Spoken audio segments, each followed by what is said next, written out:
रिया एक बहुत ही सुंदर और चुलबुली लड़की थी। रिया को एल्विश यादव बहुत पसंद था। वो अक्सर एल्विश यादव की वीडियोस देखा करती। एक दिन रिया घर में यूट्यूब पर एल्विश यादव की शॉर्ट्स वीडियो देख रही थी। तभी उसकी कॉलेज की एक दोस्त पलक आती है। रिया, कहाँ है तू?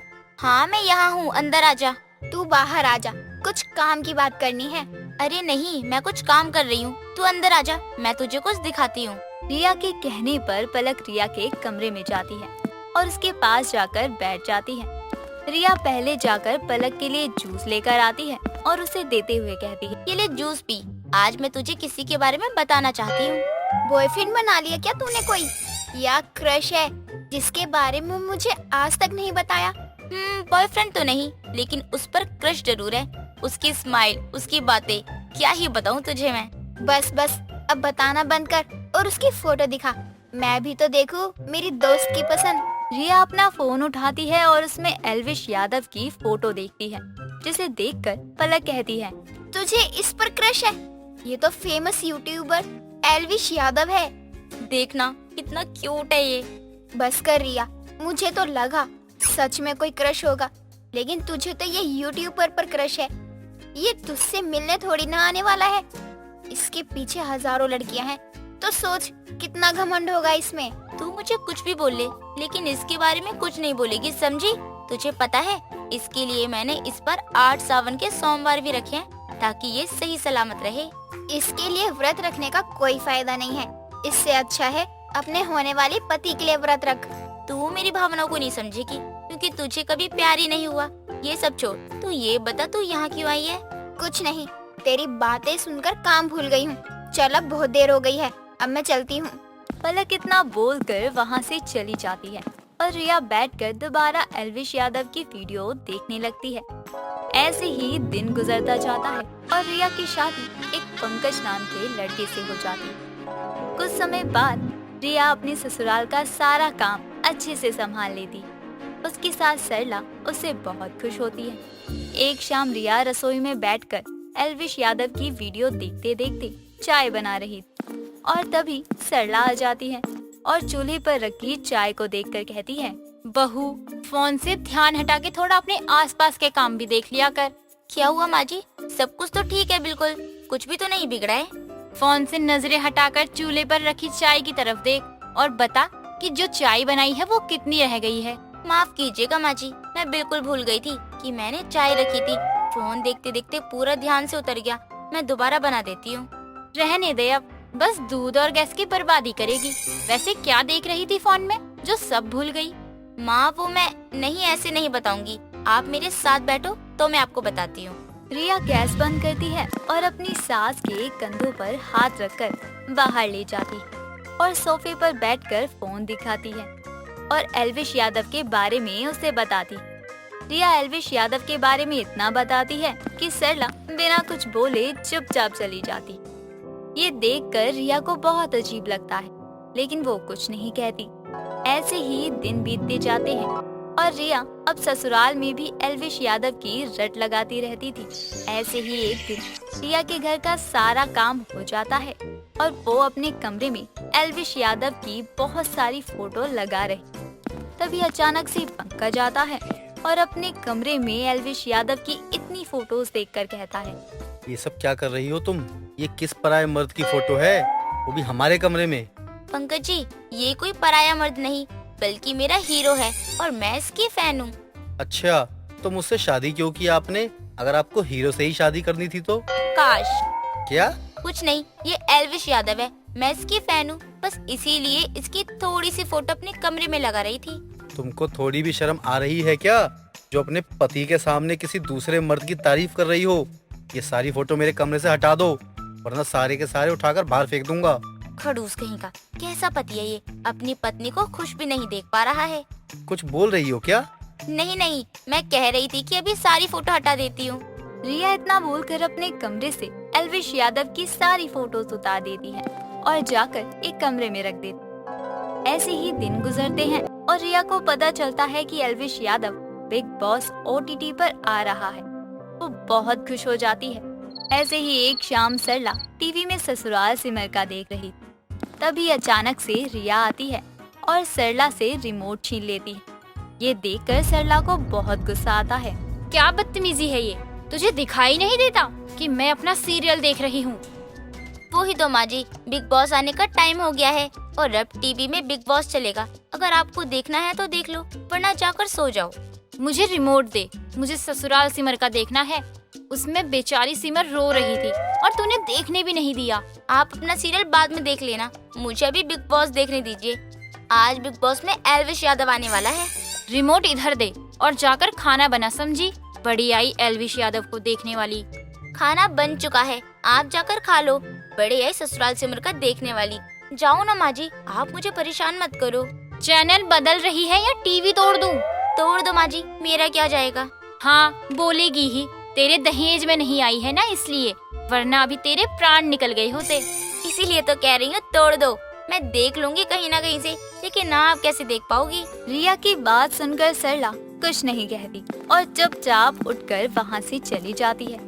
खाना खाकर वो अपने कमरे में जाकर सो जाती। अगले दिन रिया घर का काम कर रही होती है और सरला हॉल में बैठकर टीवी देख रही थी।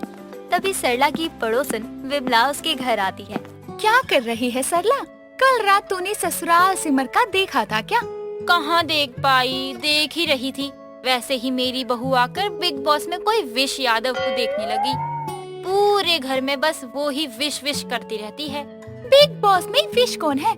अरे वो विश नहीं, एल्विश यादव है बिग बॉस में जो आया है। बहुत अच्छा लगता है, मुझे तो लगता है वही जीतेगा। तू भी उसका ही गाना गा ले, पता नहीं क्या है उसमें ऐसा।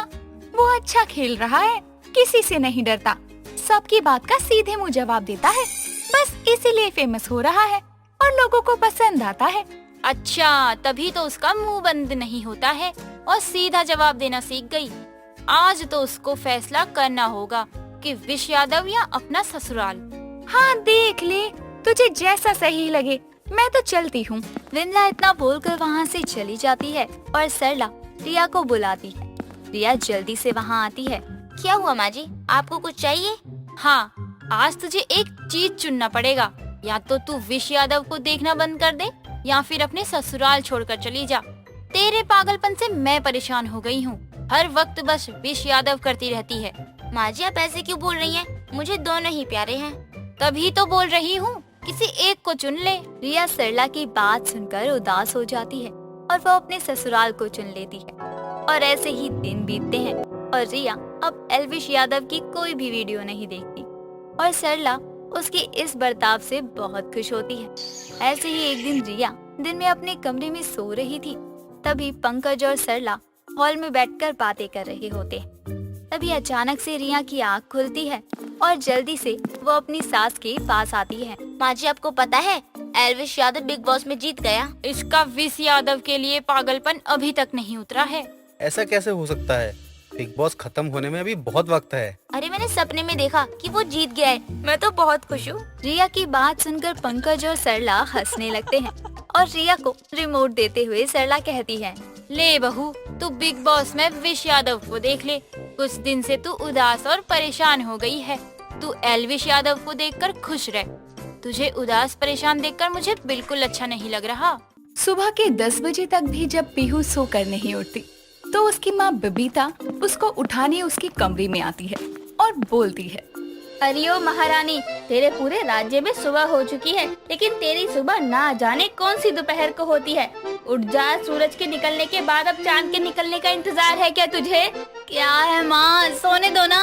हाँ हाँ सो, मुझे क्या है, मैं तो तुझे पूरा दिन ना उठाऊं। वैसे भी उठकर कौन सा तूने पहाड़ तोड़ने हैं, बस कॉलेज जाकर और वहाँ से वापस आकर पलंग ही तोड़ना है। इस बेटी के होने का तो मुझे कोई सुख नहीं है, कॉलेज भी खुद से नहीं जा सकती। कॉलेज शब्द सुनकर पीहू की आंख खुलती है और वो अपनी साइड टेबल पर रखी घड़ी में समय को देखकर कहती है, माँ आपने मुझे पहले क्यों नहीं उठाया? आज कॉलेज में फेयरवेल पार्टी है, लेट हो जाऊंगी। सर पर खड़े बस चिल्लाना आता है, इस चिल्लाने में एक बार भी टाइम क्यों नहीं बताया? हो जा फिर लेट, उठने का होश खुद को नहीं रहता और उसके लिए भी माँ को सुनाओ। अब नहाने से तो तू रही, इसलिए मुंह पर पानी की बूंदें मारकर नीचे नाश्ता करने आ जा। इतना बोलकर बबीता अपने काम करने नीचे चली जाती है और पीहू जल्दी से फ्रेश होकर तैयार होकर नीचे आती है और नाश्ते की टेबल पर बैठते हुए कहती है। माँ जल्दी से नाश्ता दे दो, कॉलेज में भरोसा नहीं है कब मिलेगा, अभी घर से तो कुछ खाकर जाऊं। बबीता हाथों में नाश्ते की प्लेट लाकर पीहू के सामने रखते हुए कहती है। सही बात है, जो घर से खाकर नहीं जाता उसको बाहर भी कहीं खाना नहीं मिलता। ले खा ले, मैंने आज इतनी टेस्टी कद्दू की सब्जी बनाई है। क्या कद्दू? माँ यार ये कोई सब्जी होती है क्या? मुझे नहीं पसंद है आपका ये कद्दू फद्दू। अभी तो मैंने यही बनाया है तो तुझे यही खाना पड़ेगा, नहीं खाना है तो निकल ले। हाँ निकल ही रही हूँ, भूखी रहना मंजूर है लेकिन ये कद्दू खाना नहीं। और मुझे बता देना शाम को भी यही बनेगा तो मैं अपने इंतजाम बाहर ही कर लूंगी। इतना बोलकर पीहू अपना बैग उठाए कॉलेज चली जाती है, जहाँ वो फेयरवेल पार्टी के बाद कैंटीन में अकेली बैठी कुछ ऑर्डर करने की सोचती है। तभी उसकी टेबल पर एक कुणाल नाम का लड़का आकर बैठता है और उससे बोलता है। हाय, मैं कुणाल, मैं भी इसी कॉलेज के फाइनल ईयर का स्टूडेंट हूँ। वो क्या है ना, हमारा फेयरवेल है तो अब मैं कॉलेज आऊंगा नहीं, इसीलिए जाने से पहले अपने दिल की बात बोलना चाहता था ताकि बाद में रिग्रेट ना हो। अच्छा जी, ऐसा क्या कहना था आपको, बोलिए। देखो पीहू, मैं तुमको फर्स्ट ईयर से पसंद करता हूँ। ऑफ कोर्स मेरे फर्स्ट ईयर में तुम थी नहीं इस कॉलेज में और अब तुम सेकंड ईयर में हो, लेकिन मेरा फाइनल ईयर है तो इस एक साल के एक तरफा प्यार को मुझे आज कॉन्फेस करना था। सीधे शब्दों में कहूँ तो आई लव यू। कुणाल का इतना सीधा और फनी प्रपोजल सुनकर पीहू जोर जोर से हंसने लगती है, जिसके बाद वो उससे कहती है। मुझे तुम्हारा ये अंदाज पसंद आया। वैसे प्यार तो अभी नहीं है मुझे तुमसे, लेकिन हाँ क्या पता तुम्हारे साथ वक्त बिताने से वो भी हो जाए। ये हुई ना बात, शुक्र है तुमने उन टिपिकल लड़कियों की तरह नहीं कहा कि हम दोनों एक दूसरे को जानते नहीं हैं तो ऐसे कैसे। अच्छा चलो, वक्त बिताने की शुरुआत आज और अभी से करें। एक बहुत अच्छा कैफे है, हम वहाँ चलकर कुछ कॉफी या कुछ ठंडा पीते हैं। ओके। पीहू कुणाल संग उसकी बाइक पर बैठकर कॉलेज के पास वाले एक कैफे में जाती है, जहाँ दोनों बैठकर मेन्यू को देखते हुए कहते हैं। देखो तुमको क्या पीना है, सब है इनके पास, ठंडे से लेकर गरम में सब।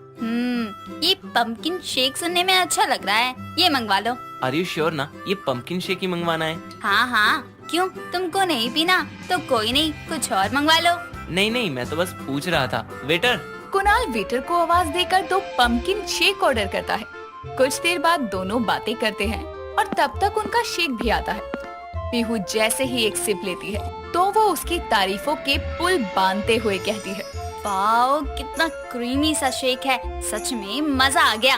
सही कहा। वैसे जब तुमने ये शेक ऑर्डर किया तो मैंने सोचा कि किसी को कद्दू का शेक कैसे पसंद आ सकता है। क्या कद्दू का शेक? हाँ, क्यों तुमको नहीं पता था कि पंपकिन को कद्दू बोलते हैं? क्यों अपनी बेइज्जती करवाने पर तुली है? अरे नहीं, मैं तो हैरान हुई, तुमने बोला कद्दू का शेक कैसे पसंद आ सकता है। तुमको क्या पता कद्दू में कितने गुण होते हैं, एक लड़की से ज्यादा गुण पंपकिन यानी कद्दू में होते हैं। ये क्या घटिया चीज है, मैंने कद्दू का शेक मंगवाया जो मुझे बिल्कुल भी पसंद नहीं। लगता है पीहू को कद्दू पसंद है। अब से हम जहाँ भी डेट पर जाएंगे मैं इसको कद्दू से बनी चीजें ही खिलाऊंगा। किसी तरह बाकी का शेक पीकर पीहू जल्दी से अपने घर की तरफ निकल जाती है और घर जाकर अपने कमरे के वॉशरूम में उल्टियाँ करने लगती है। पीहू की आवाज सुनकर बबीता उसके कमरे में जाती है और बेहाल हालत में वॉशरूम से बाहर आती पीहू को देखकर बबीता उससे कहती है। क्या हुआ तुझे, ये क्या हाल बनाया हुआ है और उल्टियाँ क्यों हो रही हैं तुझे? सच सच बता पीहू, कहीं कुछ गलत तो नहीं करके आई? मम्मी यार आप भी ना थोड़ा तो भरोसा रखो अपनी बेटी पर। वो मैंने आज गलती से कद्दू का जूस पी लिया, उसी की वजह से उल्टियाँ हो रही थी। वाह वाह, मैंने कद्दू की सब्जी बनाई तो वो नहीं खाई मैडम ने, लेकिन कद्दू का जूस बड़ी जल्दी पी आई। अब देखियो, हर दूसरे दिन मैंने कद्दू ही बनाना है, नहीं खाया तो तेरा मुंह तोड़ देना है। बेचारी पीहू कद्दू ना पसंद होते हुए भी उसको अब कद्दू खाने की धमकी मिलने लगी। खैर ये दिन तो किसी तरह निकलता है, लेकिन अब पीहू और कुणाल जहाँ भी घूमने फिरने जाते तो कुणाल वहाँ पीहू को कद्दू की बर्फी, कद्दू की सब्जी और भी अलग अलग तरह की कद्दू की चीजें खिलाता, जिसके चलते बेचारी पीहू की हालत खराब होने लगती है। अब काफी समय हो गया था कुणाल और पीहू को एक दूसरे को डेट करते हुए। पीहू को कद्दू खाते हुए भी, लेकिन उसको कद्दू से प्यार अभी भी नहीं था, लेकिन वो तब भी कद्दू खाने वाली थी। एक दिन उसकी जिंदगी का प्यार कुणाल उसके घर अपनी माँ माला के साथ आता है और बबीता के सामने बैठकर कहता है। आंटी जी, आपको पीहू ने बताया होगा कि मैं और वो एक दूसरे से बहुत प्यार करते हैं। इसीलिए मैं आज अपनी माँ के साथ आया हूँ ताकि मैं अपने रिश्ते को एक कदम आगे बढ़ा सकूँ शादी की बात करके। अरे कुणाल बेटा, बहुत अच्छा किया। बहन जी, आप बताइए आपको पीहू कैसी लगी? अगर आपको भी पसंद है तो हम रिश्ते की बात को आगे बढ़ाते हैं। जी मुझे तो पहले से ही पसंद थी पीहू बिटिया, और सबसे अच्छा तो इसमें ये लगा कि ये कद्दू पसंद करती है।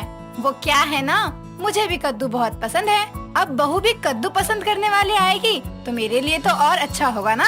अच्छा, इसको कद्दू पसंद है? बबीता इतना कहकर पीहू की तरफ देखती है तो पीहू आंख मारकर अपनी माँ को चुप रहने का इशारा करती है। अब दोनों तरफ से रिश्ता पक्का हो जाता है और दोनों घरों में शादी की तैयारियां शुरू होती है। 1 महीने बाद पीहू और कुणाल की शादी होती है और अपने ससुराल में आकर पीहू का बहुत अच्छे से स्वागत होता है। अगले दिन अपनी पहली रसोई के लिए जब पीहू तैयार होकर अपनी सास के सामने आई तो माला उसे कहती है, बहू, आज तेरी पहली रसोई है तो तू अपना और मेरा फेवरेट कद्दू का हलवा बना ले, दिल खुश हो जाएगा। कद्दू का हलवा? लगता है मेरी जिंदगी इस कद्दू के इर्द गिर्द ही घूमेगी। जिस चीज से मैं इतना दूर भागती थी वो मेरी जिंदगी में अब परमानेंटली बस चुकी है।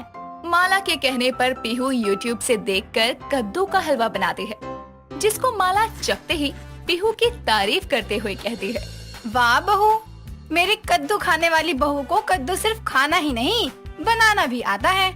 बहू, सच में आज के टाइम में तेरी उम्र की लड़कियों को कद्दू पसंद कहाँ होता है, और तू है कि कद्दू से प्यार करने वाली है। सच में अब मुझे यकीन है जिसे कद्दू पसंद है उसे सभी पौष्टिक सब्जियां पसंद होगी। मेरे बनाए हलवे की तारीफ करने के लिए शुक्रिया माँ जी। अब जब आपने इतनी तारीफ कर दी है तो मैं भी ये हलवा खाकर देखती हूँ। अपने हाथों से बनाया हलवा खाकर पीहू बहुत खुश होती है और अंत में जाकर उसको कहीं ना कहीं कद्दू से सच में प्यार हो जाता है, जिसके कारण अब वो हफ्ते में 1-2 बार कद्दू की सब्जी और कद्दू का हलवा तो बना ही लिया करती। अंजलि सुबह सुबह उठती है और शीशे में अपना चेहरा देखती है तो जोर से चिल्ला पड़ती है, माँ जल्दी आओ। अंजलि की माँ भागती हुई वहाँ आकर कहती है, अरे क्या हुआ, सुबह सुबह गला फाड़ कर क्यों चिल्ला रही है? माँ देखो ना मेरे मुंह में दाने। ये कैसे हो गए? कल तक तो तेरा चेहरा बिल्कुल ठीक था। पता नहीं माँ, पहले तो बिल्कुल छोटे छोटे थे तो मुझे लगा ठीक हो जाएंगे, लेकिन ये तो और बड़े होते जा रहे हैं। बेटा, हो सकता है ये दाने तुम्हारे चेहरे पर टीनेज होने की वजह से निकल रहे होंगे। तुम इन्हें छूना मत और ना ही इन्हें फोड़ना। ठीक है माँ। अब अंजलि तैयार होकर कॉलेज चली जाती है और उसके चेहरे पर दाने देखकर उसकी सहेली अलका उससे कहती है, अरे अंजलि, तुम्हारे चेहरे पर ये दाने क्यों हो रहे हैं? पता नहीं यार, माँ तो कह रही थी कि टीनेज की वजह से है। हाँ, हो भी सकता है, मेरे बड़े भाई के भी हुए थे। लेकिन अब ये ठीक कैसे होंगे? इतना कहकर अंजलि और अलका वहाँ से चली जाती है। अब शाम को घर जाने के लिए अंजलि और अलका बस स्टैंड पर जाती हैं। अब जैसे ही अलका की बस आती है तो अलका अपने घर को निकल जाती है और अंजलि उसी बस स्टैंड पर खड़ी रहती है। तभी वहाँ 2 लड़कियाँ आपस में बातें कर रही थी। अरे रन्या, तुम्हारे चेहरे के दाने तो बिल्कुल ठीक हो गए। ऐसा क्या लगा रही हो चेहरे पे? मैं तो अपने चेहरे पे गुलाब जल लगाती हूँ, उसी से तो मेरे बिल्कुल दाने ठीक हो गए हैं। देखो, अब तो मेरे चेहरे पे कोई दाग ही नहीं है, सारे काले धब्बे भी चले गए हैं। और पता है, मैं तो गुलाब जल अपने घर पे ही बना लेती हूँ। हाँ यार, तुम बिल्कुल सही कह रही हो। अब तो मैं भी लगाऊंगी गुलाब जल। चलो चलो, अपनी बस आ गई। इतना कहकर दोनों वहाँ से चली जाती है और अंजलि बस स्टैंड पर खड़ी होकर सोचती है, क्या सच में गुलाब जल लगाने से चेहरे के दाने ठीक हो जाते हैं? क्यों ना मैं भी अपने चेहरे पर गुलाब जल लगा कर देखूं, क्या पता मेरे दाने भी ठीक हो जाए। अब अंजलि घर जाते वक्त एक गुलाब के फूल की दुकान पर जाती है। भैया, ये गुलाब का फूल देना जरा। अरे मैडम, ये गुलाब किसके लिए ले जा रही हो आप? अभी तो वैलेंटाइन डे भी नहीं आ रहा। ये गुलाब किसी को देने के लिए नहीं, बल्कि गुलाब जल बनाने के लिए ले जा रही हूँ। आप चुपचाप दे रहे हो या नहीं, या किसी और दुकान से ले लूँ? अरे नहीं नहीं गुड़िया, ये लो फूल। पर आप एक बात बताइए, सच में गुलाब जल से मेरे चेहरे के दाने ठीक हो जाएंगे ना? अरे बिल्कुल बिटिया, कई लोग हमसे गुलाब जल के लिए गुलाब लेकर जाते हैं और उनके चेहरे पर इसके फायदे भी देखने को मिलते हैं। जिसके बाद अंजलि गुलाब लेकर अपने घर आती है और जल्दी से जाकर गुलाब को धोती है और मिक्सी में पानी और गुलाब डालकर उन्हें पीस देती है और मिक्सी में देखकर सोचती है, अरे ये क्या बन गया हलवा सा? ऐसा होता है क्या गुलाब जल? चलो जो भी है चेहरे पर लगा कर देखती हूँ। अंजलि उस गुलाब जल को चेहरे पर लगाने ही वाली थी कि तभी उसकी माँ आकर कहती है, अरे ये क्या गोबर सा लगा रही है मुंह पर? माँ, ये गुलाब जल है, ये कैसा गुलाब जल है? मैंने तो आज तक नहीं देखा ऐसा गुलाब जल। माँ, मैंने ये गुलाब जल अपने हाथों से बनाया है घर पर ही, गुलाब को मिक्सी में पीस कर। अरे मेरी माँ, तू अपनी मोटी बुद्धि थोड़ी कम ही यूज किया कर। ये ले पैसे, जा दुकान से गुलाब जल ले आ और लगा ले और फेंक इस गोबर को। पता नहीं क्या क्या करती रहती है पागल लड़की। इतना कहकर अनुपमा वहाँ से चली जाती है और अंजलि दुकान से गुलाब जल लेकर आती है और उसे अपने चेहरे पर लगा लेती है। अब कुछ ही दिनों तक अंजलि ऐसे ही गुलाब जल लगाती है और यूं ही कुछ दिन बीत भी जाते हैं। अब एक दिन अंजलि कॉलेज जाती है, जहाँ उसकी सहेली अलका उसे मिलती है और उसे देखकर कहती है, अरे वाह अंजलि, तुम्हारे चेहरे के तो सारे दाने ठीक हो गए और कितना चमक रहा है तुम्हारा चेहरा। क्या लगा रही हो चेहरे पर? मैं तो अपने चेहरे पर गुलाब जल लगाती हूँ। जब से मैंने इसे लगाना शुरू किया है, मेरा चेहरा और भी ज्यादा सुंदर हो गया है। हाँ, तुम सही बोल रही हो। चलो अब ये सब छोड़ो और मुझे मेरी कॉपी दे दो। मेरे कॉलेज ना आने की वजह से मेरी बहुत सारी पढ़ाई बाकी है। अलका अपने बैग में कॉपी ढूंढती है लेकिन उसे नहीं मिलती, तो अलका कहती है, अरे अंजलि, मैं तो आज ना कॉपी लाना ही भूल गई। तुम ऐसा करो, मेरे घर आकर कॉपी ले जाना। हाँ ठीक है, चलो अब मैं चलती हूँ। इतना कहकर अलका और अंजलि अपने अपने घर चली जाती है। शाम को अंजलि कॉपी लेने के लिए अलका के घर जाती है। अलका, कैसी हो तुम? मैं अंदर आ जाऊँ? अरे अंजलि आओ, बैठो, मैं तुम्हारे लिए चाय लेकर आती हूँ। अरे रुको, मैं भी तुम्हारे साथ चलती हूँ। अब अंजलि और अलका रसोई में जाते हैं और अलका एक गैस पर चाय बनने के लिए चढ़ा देती है और दूसरे पर अंजलि देखती है कि एक लोटे में पानी और गुलाब के कुछ पत्ते थे जो कि उबल रहे थे। उन्हें देखकर अंजलि अलका से कहती है, अरे अलका, ये तुम इस लोटे में गुलाब क्यों उबाल रही हो? अरे मैं गुलाब उबाल नहीं रही हूँ, बल्कि गुलाब जल बना रही हूँ। तुमने बताया था ना कि गुलाब जल लगाने से तुम्हारा चेहरा कितना अच्छा हो गया है, इसलिए मैंने सोचा मैं भी इसे इस्तेमाल करके देखती हूँ। गुलाब जल, वो भी घर पर? हाँ अंजलि, सुना तो मैंने भी है, पर ये बनता कैसे है? अलका, मुझे भी सिखाओ ना। बाहर गुलाब जल लेने पर बहुत महंगा आता है और उसकी क्वालिटी भी इतनी अच्छी नहीं होती। हाँ हाँ जरूर। देखो, पहले एक बर्तन में पानी लेना और उसके थोड़ा गर्म होने के बाद उसमें गुलाब जल की कुछ कलियां डाल देना और पानी को कुछ देर के लिए उबालती रहना। बस बन गया गुलाब जल।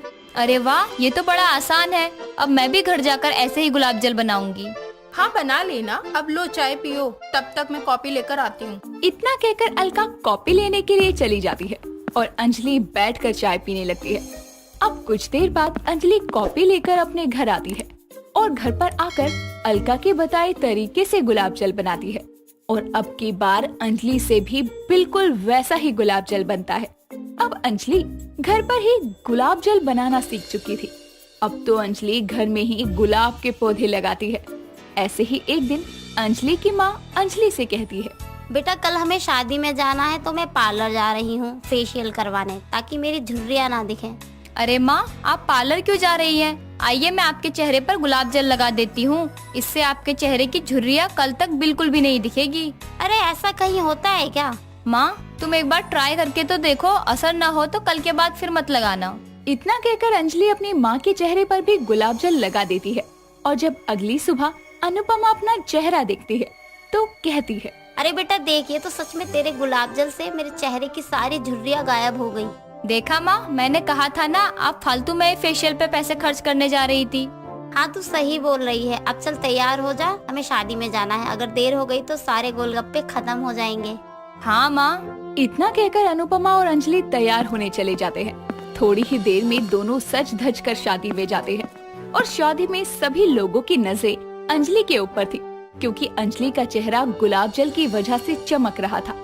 अब अंजलि खाना लेने के लिए थाली उठा ही रही थी कि तभी उसका पैर अपने लहंगे की चुन्नी में फंस जाता है और वो गिरने ही वाली थी कि एक सुमित नाम का लड़का उसे आकर संभाल लेता है और उसकी आंखों में देखकर कहता है, वाओ, कितनी सुंदर हैं आप। क्या? ये क्या बोल रहे हैं आप? अरे सही तो बोल रहा हूँ। आपका चेहरा ऐसे चमक रहा है जैसे चांद का टुकड़ा। आपकी आंखें एकदम झील सी गहरी हैं। आप जाइए, आप अपना काम कीजिए, मुझे कोई कॉम्प्लीमेंट मत दीजिए। जानती हूँ मैं आप जैसे लड़कों को। सुंदर लड़की देखी नहीं कि फ्लर्टिंग करना शुरू। अरे आप मेरे बारे में गलत सोच रही हैं, सुनिए तो। इतना कहकर अंजलि सुमित की बातों को सुने बिना वहाँ से चली जाती है। अब कुछ दिन बाद अंजलि के घर सुमित का रिश्ता आता है और उसकी माँ उसे सुमित के बारे में बताती है। अरे बेटा, तुझे पता है उन्होंने तेरी सुंदरता को देखकर तुझे पसंद किया है। लड़का बहुत ही अच्छे और बड़े घर का है और सुंदर भी। अपनी माँ की बात सुनकर अंजलि शादी के लिए हाँ कर देती है और अच्छा सा मुहूर्त देखकर दोनों की शादी होती है। जब वो शादी के मंडप में सुमित को देखती है तो चौंक कर कहती है, अरे तुम? मैंने कहा था आप गलत सोच रही हैं, पर आपने तो मेरी बात ही नहीं सुनी। अब दोनों की शादी हो जाती है और दोनों खुशी खुशी रहने लगते हैं और अब अंजलि भी गुलाब जल लगाना कभी नहीं छोड़ती।